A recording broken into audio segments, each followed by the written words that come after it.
यहाँ जो पूजा की जो विधि है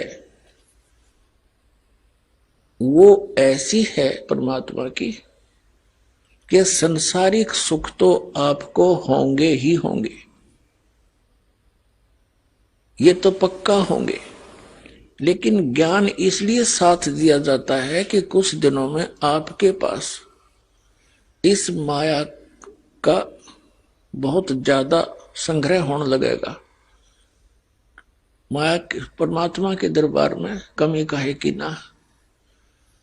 तो क्या होगा कि परमात्मा फिर साथ साथ ज्ञान देते हैं कि यह माया तेरी दुश्मन भी है, इसका दुरुपयोग ना करना, सदुपयोग करना।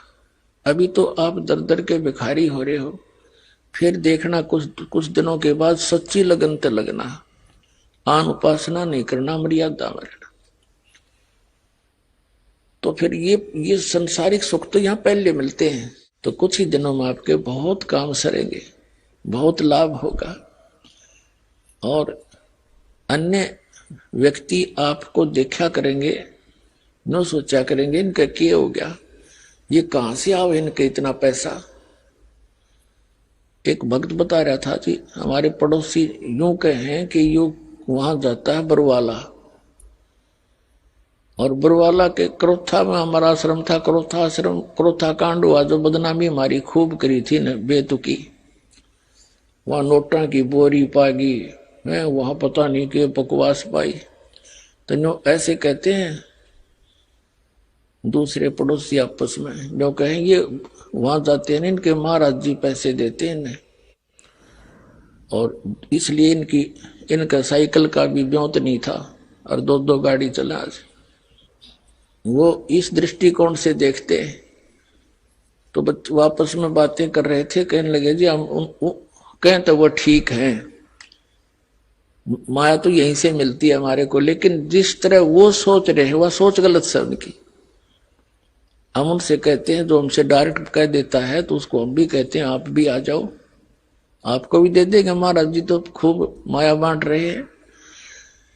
तो ये माया सतलोक से आ रही है आपके लिए, यहाँ की नहीं है ये, क्योंकि आपके भाई यहाँ तो सीमित इनका बजट है यहाँ का।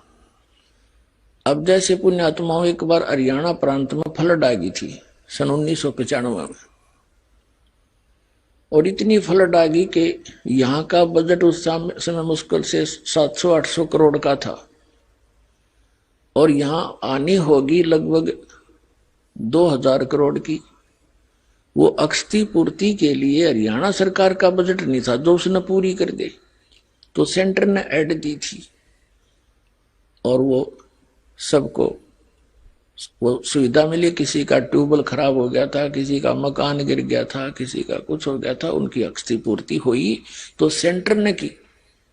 तो इसी प्रकार इसी 21 ब्रह्मांड का यो ब्योत नहीं है जो आपको यहाँ विशेष सुविधा दे सके। ये सेंटर यानी सतलोक से आओगे आपके लिए ये ऐड है।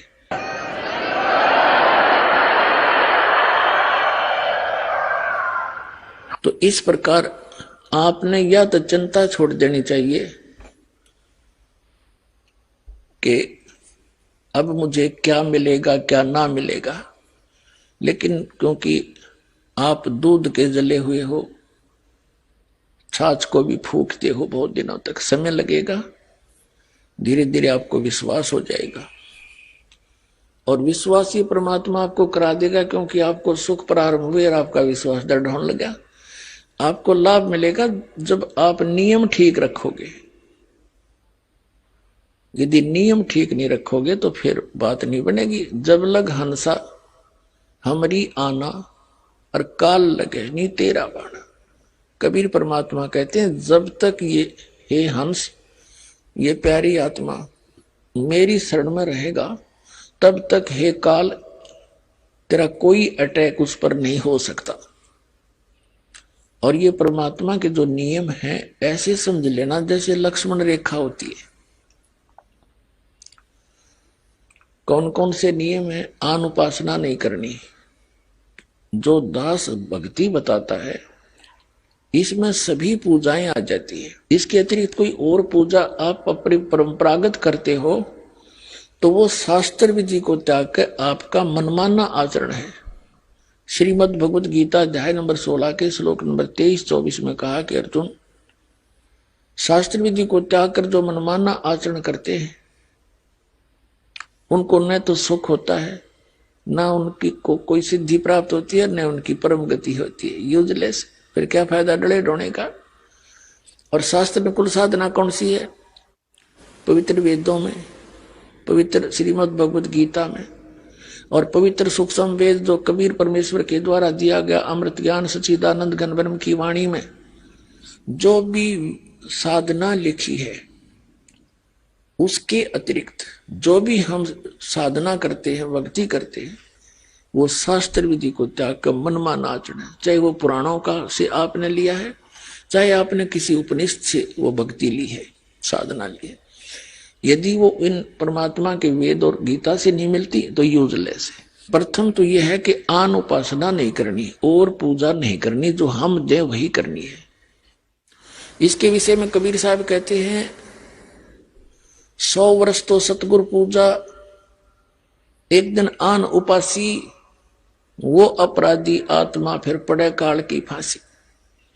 कहते हैं 100 वर्ष आपने अपने गुरु जी के द्वारा बताई हुई यथार्थ भक्ति कर ली और एक दिन आन उपासना कर ली, कहते तेने बैठा बैठा दिया, सारा काम बिगाड़ दिया, नाम खंड हो गया, परमात्मा रूठ गया।